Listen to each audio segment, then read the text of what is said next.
when I said take, and you got to give back, you don't have to give money. You don't have to, give your time to do anything specifically, because we get it. You're on vacation or you're just moving here, you're figuring things out. But I think the biggest thing that people can give is gratitude. I think that's one of the biggest things that we want. Kamaka Dias is someone deeply rooted in Hawaiian culture and passionate about sharing its richness and, as he mentions, normalizing Hawaiian. In today's episode, Kamaka takes us from the lush landscapes of Hilo on the island of Hawaii to his transformative years in the Peace Corps in Madagascar and back to his vital work with Hawaii Verse. If you're curious about authentic Hawaiian culture, responsible travel, and living with true aloha, you won't want to miss this episode. So stay tuned. Let's go. Aloha and welcome to Hawaii's Best, the podcast helping travelers plan an unforgettable Hawaii vacation with insider tips and featuring local voices. I'm Brian Murphy, a husband, dad of 3, and certified Hawaii destination expert. Each week, I share local insights, travel tips, and up-to-date news, sometimes with guests across Hawaii and sometimes solo, all to help you plan your next trip to Hawaii. Aloha and welcome back to Hawaii's Best. It's great to be with you again. Kamaka Dias, as I mentioned in the teaser intro, he is someone who truly embodies what it means to live with aloha and respect across all cultures. Kamaka is a native Hawaiian, Japanese, Korean, and Portuguese local boy from the big island of Hawaii, where he grew up in Hilo Town. He's fluent in Hawaiian, his first language, from a young age, and he graduated from the University of Hawaii at Manoa. But Kamaka's journey didn't stop there at just academics. He ventured far beyond the island, spending 3 incredible years with the Peace Corps in Madagascar. And after returning to Hawaii, he tackled a massive personal challenge that we'll hear a little bit about, the race to 50K, to pay off his student loans by doing all kinds of odd jobs, which he documented to inspire others as well. Now he's pouring his passion into supporting local businesses as the director of outreach and host for his podcast, Keep It Aloha. So if you're planning a trip to Hawaii or just dreaming of one, Kamaka's insights are amazing, and I'll put them all together in a succinct spot on our website at hawaiisbesttravel.com. And today we'll dive into the importance of understanding local culture, how to be a respectful visitor, and why giving back to the places you visit makes all the difference. And we also get into the nuts and bolts of ethical tourism, what that is, how to tangibly do that, and how to generally support local communities and not just take from them. You can catch more of Kamaka's work at keepitaloha.com and follow their social channels like on Instagram, Facebook, and TikTok. For more aloha, be sure to check out his podcast, Keep It Aloha, wherever you get your podcasts. All right, so let's go ahead and let's talk story with Kamaka Dias. Let's talk story.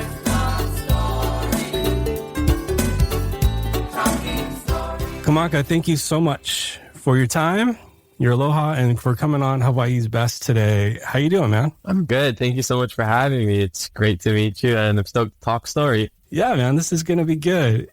Talk a little bit about growing up on Hawaii Island, but also just kind of bring us up to speed of where you're at today. I like to think I had somewhat of an unorthodox childhood and even life still to this day. I grew up in Hilo, went to Hawaiian immersion schools all of my life until my junior year. Hawaiian was my first language, so ever since I was born, my dad only spoke Hawaiian with us, even to this day. Even our text messages, everything's in Hawaiian. So I went through that process. I was really into sports. I played a lot of sports growing up, some video games on the side as well. So that was my 2 main passions. But this is before like streaming and everything. It was just for fun, that kind. Yeah. And then my senior year of high school, I moved to Kaiser High School on Oahu to play football and soccer. So I did that. I graduated from Kaiser. I went to UH Manoa. I was a super senior. I didn't know what I wanted to do the first couple of years. I ended up majoring in communication. And my senior year, I studied abroad in Spain, in Sevilla. And from that point on, I just caught the travel bug. I loved learning about culture, languages, other people. And I was just super hooked. So I came back to Manoa. I got a minor in Spanish. I studied abroad again in Argentina. But the biggest thing that I guess like the pivotal part of my life was when I was in Spain. During that semester abroad, I learned about something called the Peace Corps. because my resident director was in the Peace Corps in Micronesia a long time ago. So I just overheard the conversation. I wasn't part of it. And I went home, looked it up. It just looked like everything I wanted to do. You can travel, you can help others, you can learn a new language, learn a new culture, you can challenge yourself. So that just sounded like everything I wanted to do and what I was looking for as I finished my college career. So after I graduated in 2016, I went to Peace Corps Madagascar, and I was there for 3 years. I loved it so much, I extended for a year. Wow. And it was just the best experience of my life. It taught me so much, and it gave me so much perspective on life and helped me understand others and myself at the same time. Yeah. And then I got back in 2019, and I did this thing called the Race to 50K, where I paid off $53,757 of student loans in 1 year just by doing a bunch of odd jobs like collecting cans and recycling, yard work, deliveries, dressing up as Buzz Lightyear for a kid's birthday party, like all kind of things. It worked every single day, grind, documented it all. Love it. Exactly. It's so tiring, but I loved it, and I love connecting with others. And this is during the pandemic as well. Crazy. So that made it a little bit more challenging, but I was able to finish in 11 months.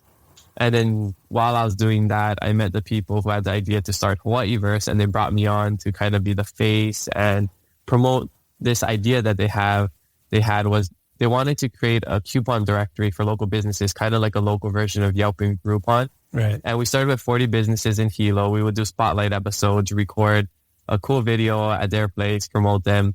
Started at 40 businesses. We grew to 1,000 businesses statewide, and it kind of just exploded from there. And then at the end of 2021, we kind of transitioned out of those spotlight videos. We had an e-commerce store as well where we sold local products. And we decided to start a podcast. And it's funny because like podcast is my life now and it's my passion, but I didn't even want to start the podcast. They told me I should start a podcast, and I was kind of hesitant. They said they'll set it up. I just had to come up with a format and everything. And I started doing the podcast, which we started as Hawaiiverse Podcast.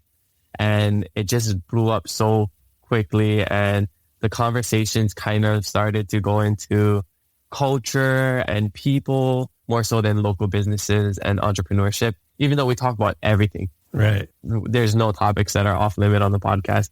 So most recently, we split the podcast from our business Hawaiiverse, and now it's Keep It Aloha podcast.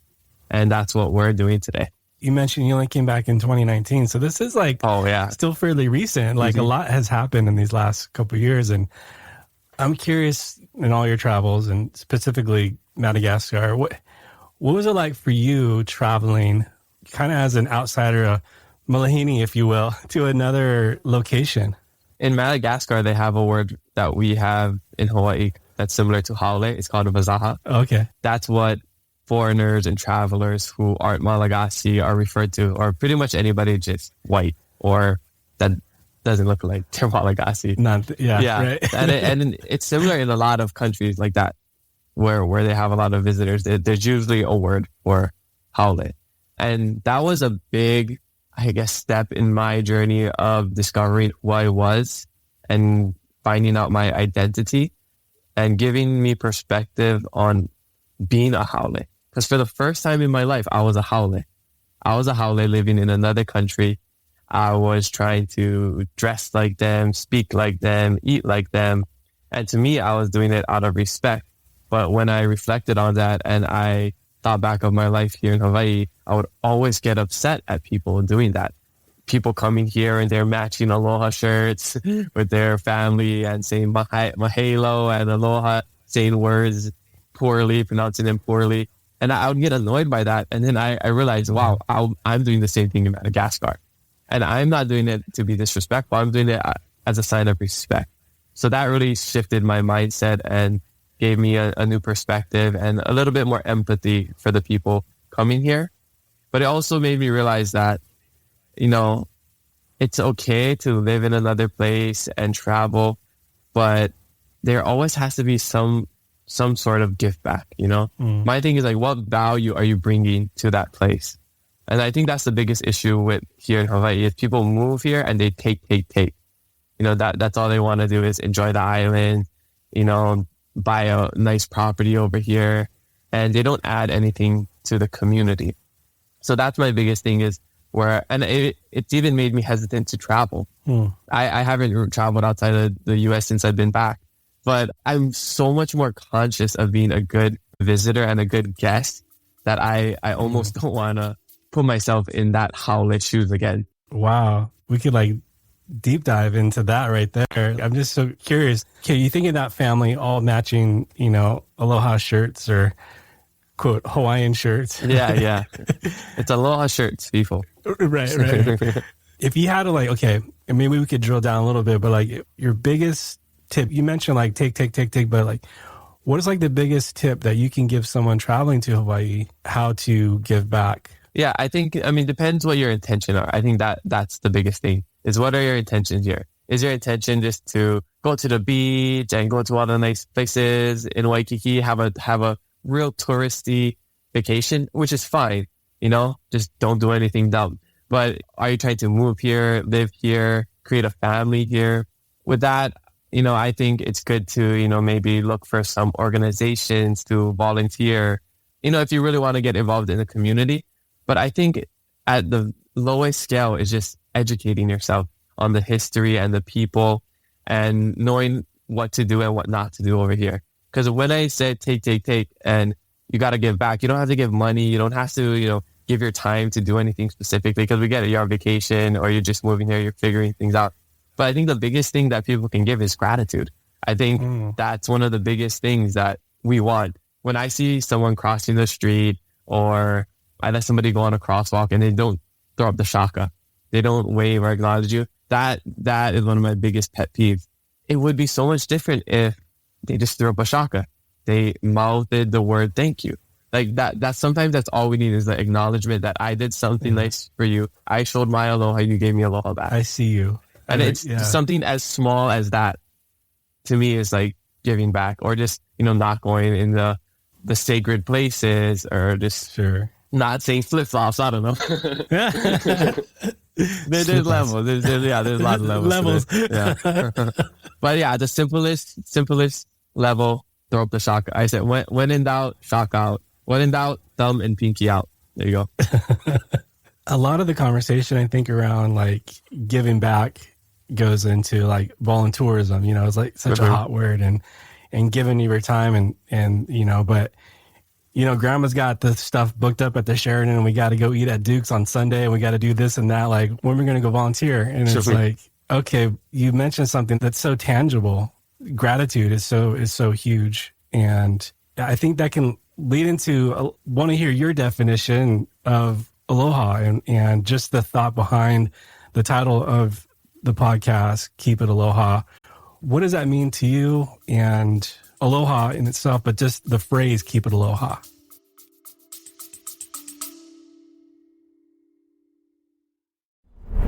I just want to pop in here and say if you found any value in listening to Hawaii's Best is to simply follow the podcast on the app you're using right now. If you're on Apple Podcasts, just tap that little follow button in the top right corner. It's that easy, and doing so helps more people like you who love Hawaii find the show. And now back to the episode.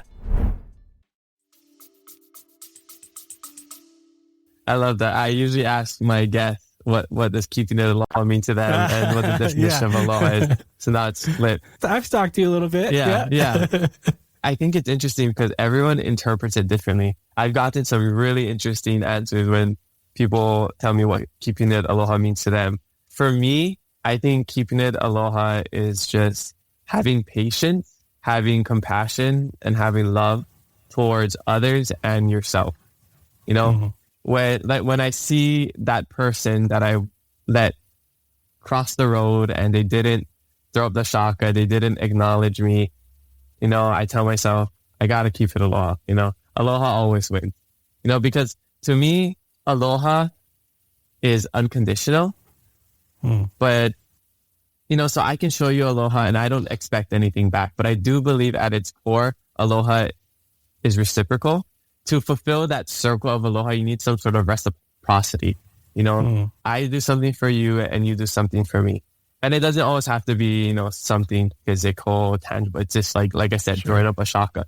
To me, that's what the essence of aloha is showing that I see you, you see me. Let's just think about like the avatar, the blue people, when they say like, I see you, right? That's aloha. It's that it's understanding. It's like, I see where you're coming from. You see where I'm coming from. Let's all aloha each other, and this world would be so much better. So yeah, keeping it aloha is really just like, I guess to summarize it for me, I think understanding and compassion. As Native Hawaiian, do you ever get tired of that? I think I get annoyed when people don't do things, but then I also have that perspective where I can understand where they're coming from, because maybe that's not just their culture.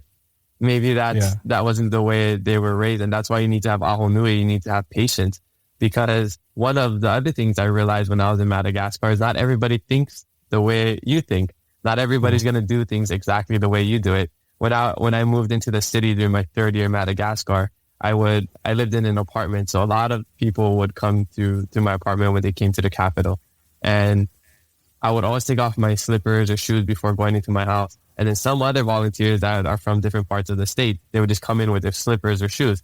And then I would always kind of cringe and like, have a little exorcism inside of my body. Don't you know?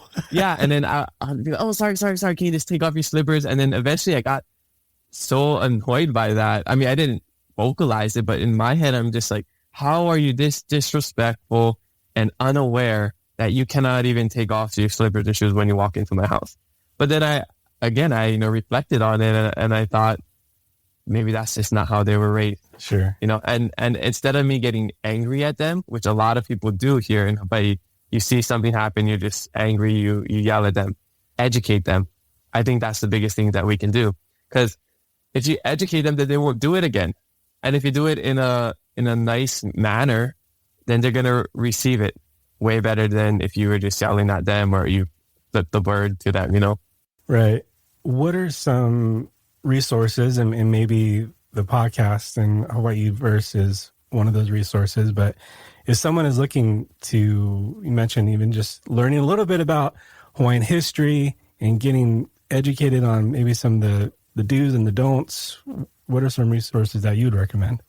Yeah, I would follow Hawaii creators, maybe the people who actually are from here and have a perspective, because, you follow people who moved here for college and live here, and they're just showing you all the secret places to take a picture, or something like that. Yeah. Maybe those are the right people to follow if you really want to educate yourself on the true Hawaiian history. I think the podcast that I host is a really good resource. People learn a lot from that. I get a lot of really good people on, and it's pretty much just me asking dumb questions to smart people.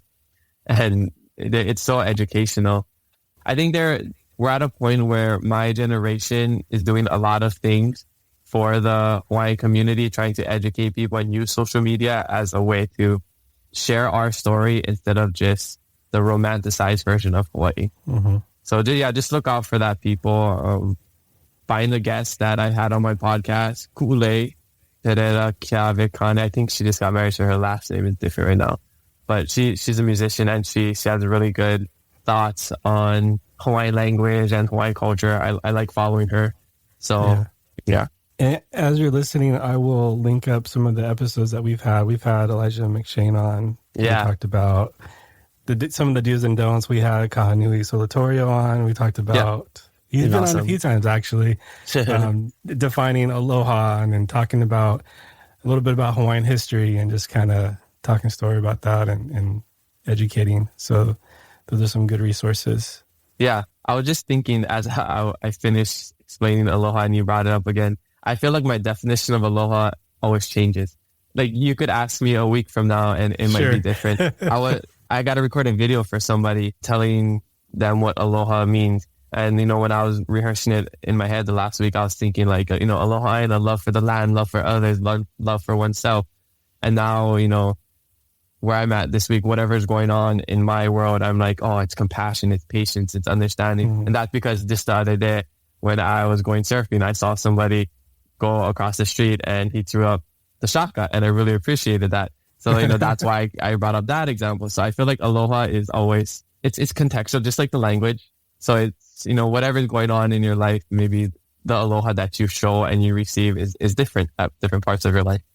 I want to touch on something, because the shaka and maybe saying aloha or mahalo or whatever, it's not trite. Like, it's really encouraged. Is that what I'm hearing? Like, so someone, traveling and like, maybe they want to, throw up a shaka, but like, I don't know. Is that okay? I hear that a lot. Yeah. And I get where they're coming from, because it's like, you don't want to be that wannabe, right? Right. Yeah. That's I'm trying to get at. Yeah. It's the same thing as traveling anywhere and learning a language. You have to get past that shame. In Hawaiian culture, we say "A'a ka hula, vai hoi ka hila hila makahale." It's dare to dance, leave the shyness at home. That's one of the sayings that we use.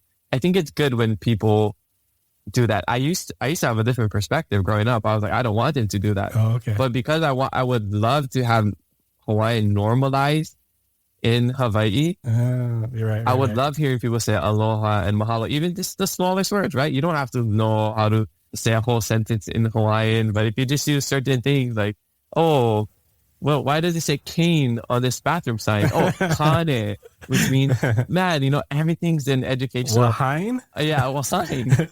Everything's an educational opportunity. And I do appreciate when people try to use the language, because as a, traveler myself, if I go to Madagascar, I want to say manona, I want to say misotra for thank you. If I'm in a Spanish-speaking country, I want to say gracias, So I think the locals appreciate that. Sometimes, it can be cringy because, it's like you see somebody saying a word that you're so used to hearing with a weird pronunciation.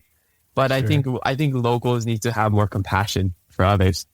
Well, let's define that real quick. Local versus Hawaiian. Yeah. A lot of people talk about supporting local, and I think this will kind of lead to talking more about Hawaii verse. But what is local, and then what does it mean to support local? Yeah. So Hawaiian is somebody with the blood, Hawaiian blood. And if you look back in our history, Hawaii could also mean somebody that was a resident here or had nationality here. But I think more so how the more accepted term these days is if you're Hawaiian, you have somebody with the blood. It's not like you're born in California, you're Californian. Sure. So if you're born in Hawaii, it doesn't automatically make you a Hawaiian. You can live the Hawaiian lifestyle, you can have the Hawaiian mindset, but I think that's kind of like a controversial thing these days. For local, I think it's anybody who was born and raised here, maybe even somebody who's been here for a while. For me, I think it's all about how you behave and your mindset and how you act. Because I can see so quickly if somebody's local or somebody's not, or they try to pretend like they're local because they've been here for the last 10 years every 6 months because they own a house over here. You know what it is? They got their Mahalo rewards cards, like in that South Park episode. That episode's so spot on. It's so good. Yeah. I don't think there's, one specific term for local. I mean, if you look in the dictionary, it'll explain what a local is. But I mean, if I'm just trying to make it as simple as possible, it's just somebody who is born and raised here but isn't Hawaiian, or somebody who's lived here for a really long time and is integrated with the community. I feel like maybe that's one of the biggest things. If you're not integrated into the community, maybe you're not so much a local. Yeah. Yeah, that makes sense. The phrase Hawaiian at heart, Israel Kamaka Dias, I remember there was a concert that he mentioned that phrase. And the first time I heard that phrase, how does that phrase sit with you? I personally kind of like it. I know that's not a popular thing to say. I know BJ Penn got a lot of slack for that when he was running for governor, saying Hawaiian at heart. It's tough because I've been in places where I felt so in touch with the local community. Like in Madagascar, I felt like I was Malagasy because I spoke the language. And again, like there's levels to this, people don't come here and learn Hawaiian and live in the middle of nowhere and really get in touch with the Hawaiian cultures. Like I was lucky I went with the Peace Corps, and one of the goals, to live like the locals. Like I got water from a well. I lived in a community where, there was no one else that looked like me. So I really got to live that Malagasy lifestyle and speak like them and everything. So at that point, I felt like I was Malagasy at heart. I wouldn't, ever be Malagasy. It's more of like a joke if I ever said like, if I Gasi za, it's like I'm already Gasi. It's more of a joke, and they take it a lot better than if you said it over here, like, oh, I'm already Hawaiian. Like, if you say that, then you're going to get some stink eyes. Yeah.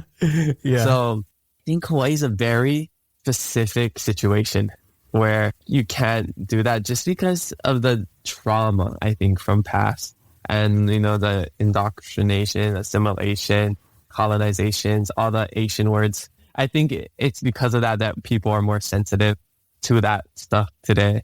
I feel that I have a unique perspective because I've traveled and lived abroad. I feel like a lot of people probably don't have that same mindset.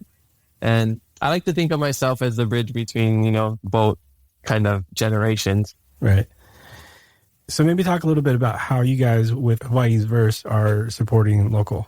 What we're doing, what we've built in the last 3 years is something very special that I wish more people was on board. I mean, we have a lot of supporters and our name is pretty well known in the community, but I feel like it's still hard to train people to do something, right? To train them to go on the app and look for local businesses and even support local and buy local, because it's not always convenient. Supporting local is not the most convenient thing. It's more expensive. Yeah. It might take longer for your thing to get to you if you order something online, because it's a, small business. We don't have the luxuries of having factories and workers and, print on demand stuff, stuff like that. So, what we're doing with Hawaii Verse is giving them accessible ways to support local, just instead of going to McDonald's or Taco Bell, just go on the Hawaii Verse app, look for the local businesses that are around you that have food, or instead of going to Zara or Macy's or something, just go on Hawaii Verse and look for some local retail shops, So we're giving them opportunities to support local. And for me, it's really just about creating the environment and showing them that it's a possibility. But the main thing is really just shifting your mindset and being more conscious of how you support local, because I don't think it's feasible to support local all the time. At midnight, there's no local places open. Maybe there's a few, but Taco Bell's open. There's maybe Taco Bell, yeah. McDonald's. Right. So I mean, at Jack in the Box, maybe those are the times you go to those places. But in the daytime when it's possible, try your best to support local. Even if you got to pay a little bit more, I'd rather pay a little bit more to buy something knowing that it's going to support a local family rather than, going to a corporation. So like, I haven't been to McDonald's since I got back from Madagascar or like one of those fast food. I don't eat at fast food places like that. Supporting Local is huge, which kind of leads me to, I think, like maybe a bigger question, but I want to get your thoughts on it. Since, there's been criticism about the commercialization of Hawaiian culture, and how would you navigate that issue in promoting, if you will, ethical tourism? I think you got to work with the locals. Nobody knows the perspective better. Nobody knows the local community better than the locals. And, not even just the Hawaiian, but like the local people that are born and raised here, that grow up here. I mean, if you can hire Hawaiians, that's even better. I think working with the locals is the best way to go to do that. And like, I was just thinking about this recently. Like, we don't need to keep everyone away from Hawaii. I think there's a good balance where we can work together with some people, on the continent and some people over here, and kind of work together to make Hawaii a better place. So in working together with visitors, travelers, maybe people who are moving onto the islands, if you had a magic wand, like, how would you see Hawaii ideal place in as far as community and thriving? What does a thriving Hawaii look like to you? I would wave that magic wand to take all the tourists out of the surfing zone so we can have so much more waves when we're surfing. That'll be the first thing I do. I think my ideal Hawaii, the one that I envision, is kind of going back to that ahupua'a system, where it's like this ecosystem where, people up in the mountains are helping people down in the sea. Everyone has their own roles as farmer, fishermen. And now we kind of have this modern world where we have social media, we have business side. I feel like trying to create this modern ahupua'a is my main thing, and having locals and Hawaiians realize that what you're doing is okay, and you're still supporting the community by doing what you're doing. It just looks different these days, you know? You're not going to find me in the lo'i that much. You're not going to find me fishing or doing whatever. I feel like what I'm doing in social media, in business, is what I'm contributing to my community of Hawaii. And I feel like it's just growing that mindset and letting people know that it's okay to be doing what you're doing. We don't have to be farmers. We all don't have to be hunting and shooting boas all the time. That's a boar in the English language, pigs. But I do hope a lot, there will be a lot more farmers and Hawaii becomes a lot more sustainable, so that if the ships stop coming, we would be able to last more than 2 weeks. I'm going to be honest, I probably won't ever be somebody who's going to be a farmer, but I would love to know how to grow my own food. So if that ever happens, if the zombie apocalypse came, I'd be able to do that. And it's just one of those things that, I have to get better at, that in that phase of my life. As a Hawaiian, I have the language, I have the culture, I know the traditions. But there's still a lot of aspects of my life that I want to be better. What are some things that you're looking forward to as far as like, you think all things considered from the podcast to Hawaii verse, I don't want to say like what's next, but like, what are you excited about now and maybe some goals you have? I'm really excited to just keep doing what I do and keep meeting people and building the connections. I like to say connections because connections are strong, but connections are better. It's like that relationship between locals, between Kanaka, between Hawaiians. It's a lot stronger. I want to, keep building community. I want to inspire others to do the same. I really want to see the Hawaiian language thrive. I think that's one of my main things. What makes me super excited, because from the time I was in Hawaiian immersion school until now, I've seen it grow so much. We were at the brink of extinction. It was a dying language, and now I think it's a thriving language. There's so many people speaking it. There's a lot of resources. I do believe in the next 10 to 20 years, the landscape of Hawaii with supporting local, with the Hawaiian language, with ecotourism, I think it's going to be so much better if we can get people in positions of power. Because I feel like what I'm doing is really important to spread the word. And I do believe that with Hawaii Verse and my podcast, we can make change. But it's really hard to do that from the ground level.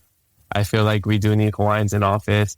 We do need to kind of kick out a lot of the people that don't have the interest of Hawaii in their mind. Some people without political agendas. But I do believe in the next, like I said, 10 to 20 years, maybe even longer. And, even if it's the next generation after us, I'm not even alive for that. I hope that there is some sort of change that gives Hawaiian people and local people the upper hand, because we've been at such a disadvantage for so long. Yeah. And I don't want to play the victim card or, have that victim mentality. I'm the kind of person like, okay, this sucks. Let's work harder. Hawaii's really expensive. Well, let me make a lot of money so that I can live here. But, not everybody has that mindset. So I do want to find out a way to help people live here and thrive in Hawaii. Yeah, there's a lot of things that we can do, but I'm just trying to do whatever I can do in my lane. Yeah, that's beautiful, man. What are some of your top eats on Oahu? I love acai bowls. Yeah. That's like one of my favorite, or smoothies. That's one of my favorite post-surf snack. I like smoothies from Lani Kai. There's usually one everywhere, so it's super easy to go. The Health Bar in Diamond Head has good acai bowls with the pa'iai on top. Another Health Bar, I think they're like Brazilian owned or something like that. The owners are really nice. They make a good acai bowl. And then one of my favorite coconuts in Coco Marina in Hawaii Kai. They have really good acai bowls with toasted coconut flakes. And then for food, I really like, I don't eat out too much, but I really like Highway Inn. That's usually like one of the places that I bring my friends if they're visiting, because they have good Hawaiian food and it's kind of like family style. And then Pioneer Cafe, they have good food as well. Yeah, that's probably some. I'm sure I'm missing a whole lot of other places, but those are usually my go-to places. In like Salt Kakako, you can find good places there. Even Moku Kitchen, that's a good place as well. Yeah.